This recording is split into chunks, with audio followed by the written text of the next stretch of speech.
What's up, NZers? Hi! And welcome back to another family reaction. That's right, it is our first time filming back from our last big trip. Yes, guys, we have been back for just over a week, coming up 2 weeks now from our massive 3-month winter exploration of the USA and Canada, and we had such an amazing white Christmas. So good. If you want to see a sneak peek of all of the vlogs that we're about to upload over the next few months, go ahead and look at our Patreon. I did a daily vlog every single day that we were away. So there is over 75 daily vlogs over on our Patreon. Wow. So go and check it out. If you want a sneak peek of what's to come, it's all over there and you can find us on our Patreon. That's right, over 70 daily vlogs are now available on our Bash It Smash It tier, all thanks to eSIM.io, who kept us connected without drama during our travels. Before this trip, traveling always brought the Wi-Fi struggle. Bad hotel internet, cafes with free Wi-Fi that didn't even load an email, let alone a vlog. But this trip, we set up eSIM.io before we even left home. When we landed, we just switched it on, we had data instantly.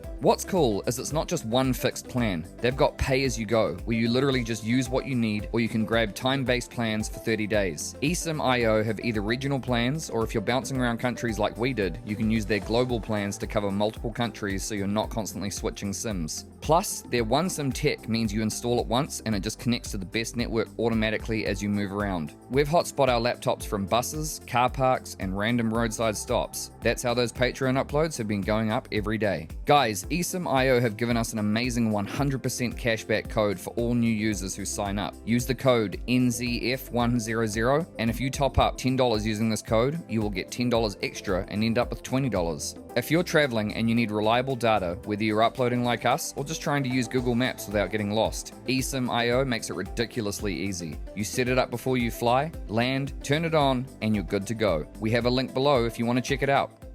That's right, guys. You can check out the link below to eSIM.io. They're an absolute lifesaver while we're away on our travels. Anyway, back into the reaction, and today we're going to be checking out something along the lines of like our last US military reaction did quite well, so you guys seem to really enjoy that series. Yeah. So we're back at it again, but this time we're looking into what would happen if another country were to invade the US. This is only about a year or so old, so I'm pretty sure most of the stats will be like up to date. Relevant. But yeah, I don't think it would go that well. But anyway, let's check it out and see how it all pans out. In 2023, the United States topped the list of countries with the highest military spending, allocating $916 billion for defense. I think it's way over $1 trillion now. China came in second with $296 billion, followed by Russia with $109 billion. Not even close. But even without the gap, the amount is huge. Raptor. Just to give you an idea, there are 15 countries on this list, and if you add up the spending of 14 of them, you get about $1 trillion. Not much more than what the U.S. alone spent on its own. Wow, For those who love numbers, here's another fact. The figure amounted to more than 40% of global military spending that year in the whole world. And it's expected that the amount will only keep growing. By 2033, the U.S. will be spending up to $1.1 trillion on military expenses. But why? I mean, do they really need to spend that much? And does it actually make U.S. defense invincible? This is a complicated military topic. I need some coffee. Why is he like masked up? I don't know. I think that's just his like identity. An unobtrusive reminder to hit the like button if it slips your mind. And a big thanks to those who understand my wish to stay anonymous. Throughout U.S. history, only once did another country manage to invade the American capital. The British occupation, although brief, did happen. This was during the Anglo-American War of 1812 to 1815. The British attacked the former colonies after American troops had, in turn, invaded Canada and burned down government buildings. That's the short and simplified summary. Washington, D.C. was picked as a target because of its symbolic significance, easy access they burnt the White House down at one and the point. American troops' inability to defend it. Back then, the American Army still seriously lacked experience. And so on August 24th, 1814, the forces of both armies met outside Washington, and the British Army easily defeated the volunteer American forces in the Battle of Bladensburg. President Madison and Secretary of State James Monroe almost got captured. Afterward, the British troops set fire to the Capitol, the White House, the Library of Congress, and other government buildings. The next morning, British soldiers were looking for ammo and other supplies to burn, but after an accident with powder barrels killed 30 soldiers, the British decided to leave Washington. The occupation lasted exactly 2 days, but it still had a huge impact because the enemy literally took over the U.S. Capitol and the president's family had to be urgently evacuated. Whoa. Even though this was the only instance since the War of Independence when a foreign power did something like that, cases of intrusion into the country's territory did happen. For example, this happened during the Mexican War, but the occupation was short. The seized territory was small, and it's pretty hard to call it a full-scale invasion. So it turns out that for over 200 years, the U.S. hasn't fought with another country on its territory. Are there reasons for that? Oh, definitely. But first, let's think about possible attack scenarios. So you don't have to be a great strategist to understand it's best to attack where a country is least defended. If we look at the USA, what do we see? The country's surrounded by oceans on two sides, so we need to choose the right coast to attack. To do that, hold on, I have a list. Here it is. This is what the list of the 10 states with the highest defense spending in the 2022 fiscal year looked like. Oh, a lot of the coastal ones. Virginia, Texas, and California are at the top in terms of defense, but it's also worth noting that 7 out of the 10 states on this list are located on the east coast of the country.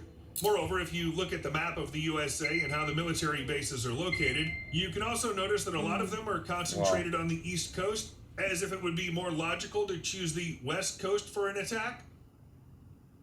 Nothing Some in experts Northern California. discussing geopolitics online suggest that an invasion could be launched from the Gulf of Mexico to cut the country off from a significant portion of its oil supplies. However, there are 2 major caveats to consider.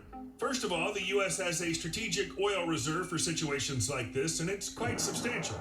Secondly, an attack from the Gulf of Mexico puts the opponent in a tricky spot. In response, the U.S. can hit them from 3 different sides. In short, this idea isn't great. But of course, we can't say with 100% certainty where an attack on the U.S. might be planned. It all depends on the opponent, the nuances of their tactics, the situation at the specific moment in time, and all that. And only if we rely on some arguments can we assume that an invasion might happen from the western side, simply because there's less firepower there. On the other hand, this difference in firepower is very small, so it's unlikely that choosing one shore over the other would provide any serious advantage. But what if there's a land invasion? There are only 2 options here because the United States only shares land borders with Canada and Mexico. Meanwhile, all 3 countries are, at the moment, in neighborly partner relationships. A free trade agreement has been signed and they all gain from the partnership. And not only from it, the US and Canada have long been partners in defense and national security, plus mutual trade and investment between Canada and the US support millions of jobs. To break such relationships, there has to be a really strong reason. And to be honest, I can't think of one. In short, the scenario where an invasion starts from Mexico or Canada is unlikely, at least under the current circumstances. Also, the military because we'd have strength to of take over Mexico both and of those Canada countries falls first. short compared to that of the U.S. Plus, when countries are next to each other, they can quickly launch a counterstrike, and the U.S. definitely has the means to retaliate. No one would start a conflict with a clearly more powerful foe. But let's just assume that something happened. I don't know, a strange virus made everyone super aggressive and made them attack the neighboring country. Zombies. Because there's a vast desert in the southwest United States, invaders from the south will have to move either to California or Texas. Yep, you remember right. These are 2 states with the most personnel, and they're the ones focused on the defense industry. Not the best spot for an attack. What about the north and Canada? Well, the invaders will have to cross the Great Lakes to get to the major cities. Or at least they'll need to force a few serious rivers. In most areas along the US-Canada border, potential invaders will find plenty of stunning national parks.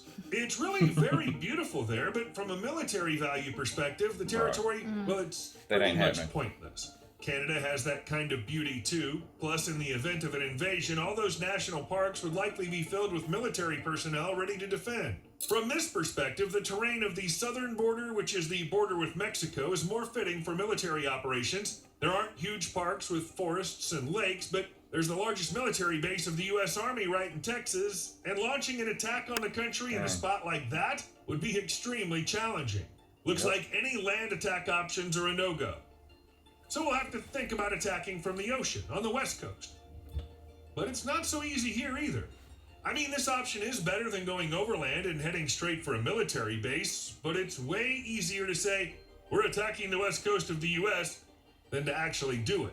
mainly because the Atlantic and Pacific Oceans are two huge bodies of water that serve as natural barriers, keeping North America apart from Europe, Africa, and Asia.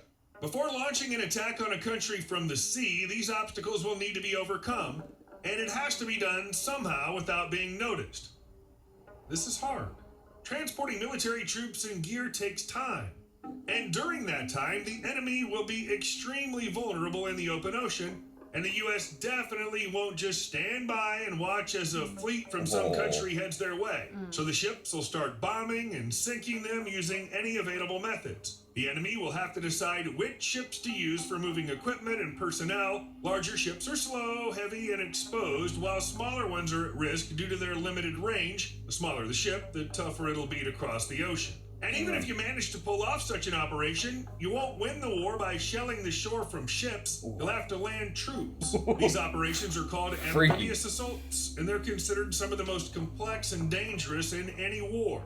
With the U.S. having enough time, they'll be able to pull troops to the shore, and in the end, the invasion will probably not even start. The enemy will be defeated, unable to land on the shore or immediately after landing. So it turns out that for such an invasion to succeed, the U.S. Army would have to be unbelievably weak, while the enemy's army would have to be unbelievably strong. Yeah. A scenario that's as far from reality as you can get. A good example of what a landing on the shore looks like is the landing of American, British, and Canadian troops in Normandy during World War II. This landing is the largest amphibious invasion in human history, and it was only successful because the enemy was misled. If the German command had known the exact date and location of the landing, all subsequent events would have unfolded quite differently. And even though basically the Allied forces only had to cross the English Channel, such an operation still took several years of preparation and a ton of strategic maneuvers. Although it only took about 24 to 36 hours to actually cross the channel. And a lot of deaths too. Now imagine you have to cross an entire ocean. Yeah. And the ways to track the enemy have changed a lot since World War II. Regardless of the size of the forces or their weapons, all of this needs to be delivered across a vast, unprotected stretch of ocean. Well, or by air. But in any case, the naval and air power of the U.S. can wipe out any opponent long before they reach the coast.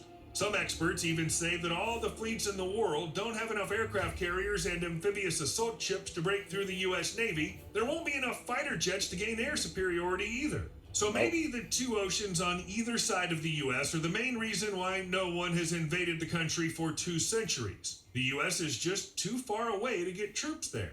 In any case, pulling this off quickly and without being noticed so that the U.S. troops can't get ready for the landing isn't gonna happen. But the country has done everything it can to make something like this just plain impossible. First off, we should thank the military satellites, which are specifically made for gathering intelligence, navigation, and military communication. As of December 2018, there were 320 known military or dual-use satellites in the sky. Half of them belonging to the U.S., and the rest are split between Russia, China, and India. But these are very, very rough figures. Due to the high level of secrecy surrounding satellites, it's almost impossible to estimate how many exactly are in orbit. A satellite was first used for military-related purposes. It was a photo reconnaissance mission. The U.S. was the pioneer in this field, starting to work with military satellites back in the 1950s. For a while, the country even wanted to equip them with weapons to attack targets on the ground. Bet you there was a lot of German scientists doing that as well satellites after can World War track the II. movements of enemy forces, gather data, and send it to the relevant agency, and satellites work all the time. With such a level of aerial surveillance, sneaking up on the U.S. is just impossible. No way.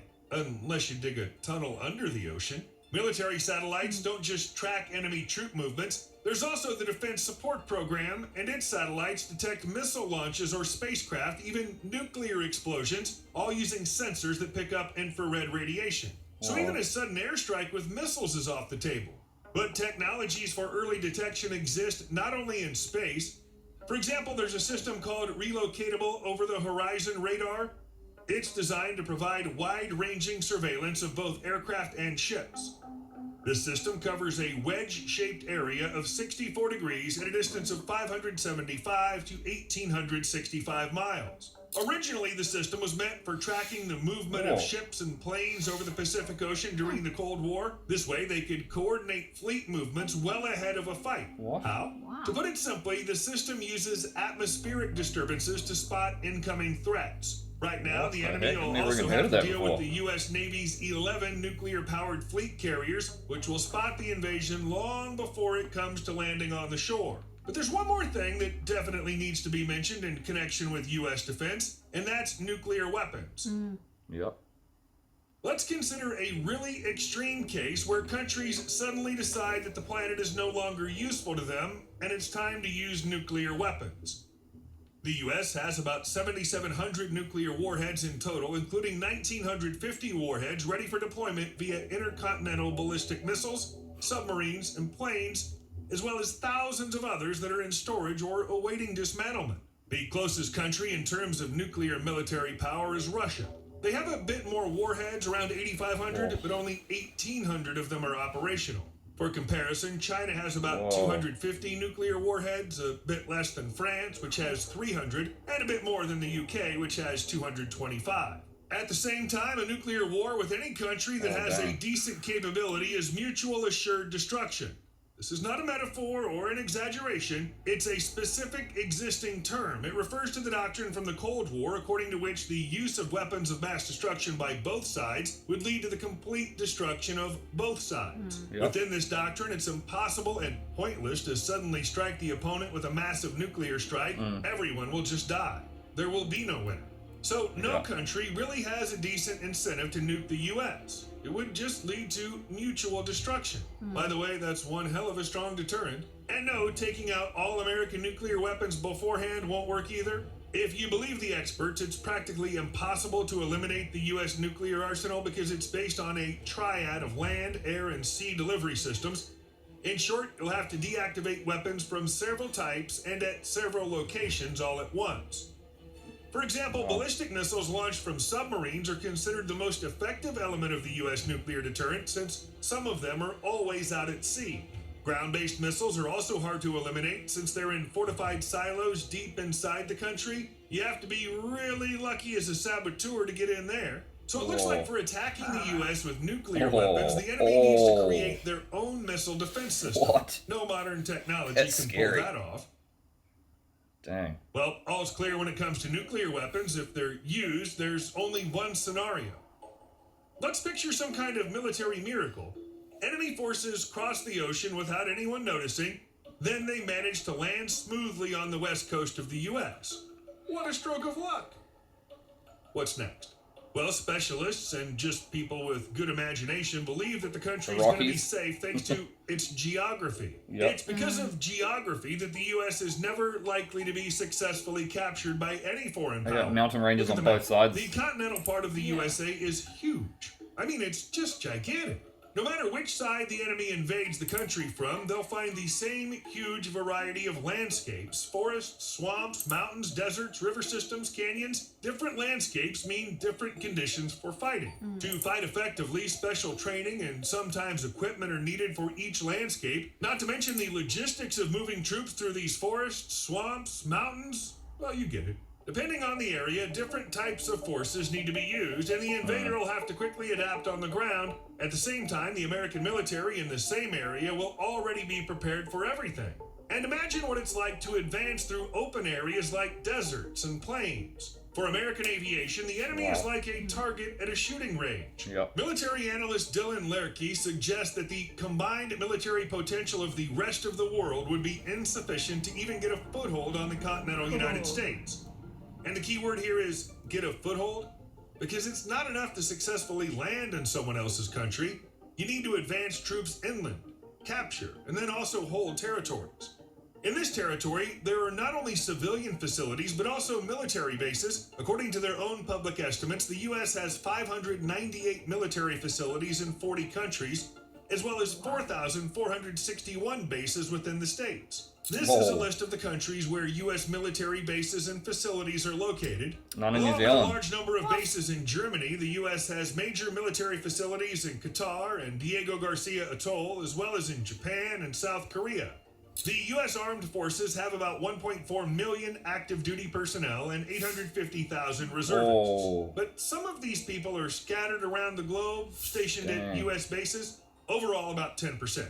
The rest of the military are inside the country, and they'll fight. Moreover, many of these soldiers have real combat experience, and that might even be more important than all the technology and equipment. If you look at the military conflicts that have happened in the last 20 to 30 years, you can see that the U.S. has been involved in many of them one way or another. We're not considering the moral side of the issue right now, just the facts, okay? In addition, there were 2 wars where the U.S. was really involved as a fighting party, the Iraq War and the Afghanistan War. The first one ended in 2011, the second in 2021, so pretty recently. I don't think I'll be wrong if I assume that the country and its commanders gained practical experience, and considering that the war in Afghanistan lasted from 2001 and it's the longest war in U.S. history, there was plenty of time to gain experience. Not to mention that wars involving the U.S. are also a testing ground for new technologies that can later be used for the defense of their country. And don't forget about the civilian population in the States, people who also have guns. Guns that these people know how to use. You can often see a quote on the internet that's attributed to Isoroku Yamamoto, the commander-in-chief of the combined fleet of the Japanese Empire during World War II. Here's the quote. "You cannot invade mainland United States. There would be a rifle behind every blade of grass." In fact, there are no records that the commander-in-chief of the Japanese fleet ever said these words. However, this quote describes the situation in the U.S. pretty accurately. A new study published in the journal Injury Prevention on July 25, 2024 showed that of all gun owners, 78.8% own their firearms for protection, 58.1% of gun owners carried their weapon outside their home in the past 12 months, 72% of gun owners named protection as the major reason for owning a gun, while 91% said it was the major or minor reason. And it's not exactly a new thing from recent years. Since 1972, the percentage of American households that own at least one firearm has stayed pretty stable, ranging from 37 to 47%. In 2023, around 42% of U.S. households had at least one firearm. In fact, more than 175 countries around the world allow their citizens to own firearms, but the USA is in first place by a huge margin. Next are the Falkland Islands, Yemen, and New Caledonia. But they have 2 to 3 times fewer guns per capita. Well, I'm not making any bold statements, but we can assume that in the event of a potential invasion, ordinary Americans won't just sit on their hands, especially since many actually know how to shoot. New nuclear missile. In June 2024, the U.S. Air Force conducted a test launch of the Minuteman III intercontinental ballistic missile to provide confidence in the lethality and effectiveness of the nation's nuclear deterrent. To showcase their power, the military also released video footage and photos of the missile, which, let's be honest, are seriously impressive. The rocket launched on Tuesday, June 4th at 12:56 a.m. local time from Vandenberg Space Force Base, located north of Santa Barbara along the coast of Central California. An intercontinental ballistic missile standing 60 feet tall had a warhead that flew about 4,200 miles and landed near a remote military base in the Marshall Islands, deep in the central part of the Pacific Ocean. The truth is, there wasn't an actual nuclear charge in the missile. They were testing a non-nuclear bomb after all. The U.S. Air Force claims that this test is not the result of current world events, noting that over 300 similar tests have been conducted in the past. They don't mean that the world is on the brink of World War III. On the contrary, they emphasize once again that it won't happen. About 400 intercontinental ballistic missiles, Minuteman III, are currently stationed at Air Force bases in Colorado, Montana, Nebraska, North Dakota, and Wyoming, where they've been on combat duty for more than 50 years. Microwave weapon against drones. The U.S. Navy plans to test its first powerful microwave weapon aboard a naval vessel as early as 2026. The experimental weapon, known as the Meteor Project, will emit beams of intense electromagnetic energy to disable the electronics of drones. This will help avoid wasting ammo on shooting down such tech Luckily, something like energy can't run out, unlike bullets, for example, and each shot is relatively cheap, in theory. Microwave weapons are part of the U.S. military's interest in directed energy systems. This is a new type of weapon that can hit targets without solid projectiles. Along with microwaves, this includes things like lasers, sound waves, and even particle beams. Actually, the manufacturer of directed energy weapons, Epirus, is already supplying the military with powerful microwave capabilities designed to take out drone electronics. And now the Navy's getting ready to test how well the company's technology handles taking out unmanned surface they're vessels. testing it out. Other countries, by the way, are also ramping up their production of directed energy weapons. Recently, the UK showcased its Dragonfire system, basically a giant laser cannon capable of taking down airborne targets. And we're talking about really small targets at a range of 0.6 miles. Future technologies as they are. You owe me a like. See you later. Whoa.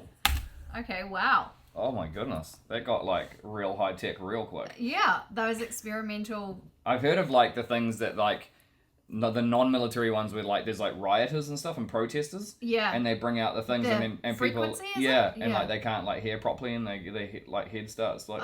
I don't even use a microwave at home, so I'm not that fond of that. Yeah, we barely use them. Yeah. But dang, that's crazy. That is crazy. Imagine being shot by a microwave. So I wonder what the hell... How did he pass away? He got shot by a microwave. I can't believe they still use the word microwave for it. I don't know. I don't know. It's microwaves. Yeah. It's waves of radiation. It's I think it's just microwaves. really concentrated forms of energy, which is what like a microwave is. So that's why we don't use our microwave. Yeah, on a really small scale. Because we don't like to radiate our food. But I thought it was interesting how you said that the most likely scenario, even though still basically impossible, is invading the West Coast.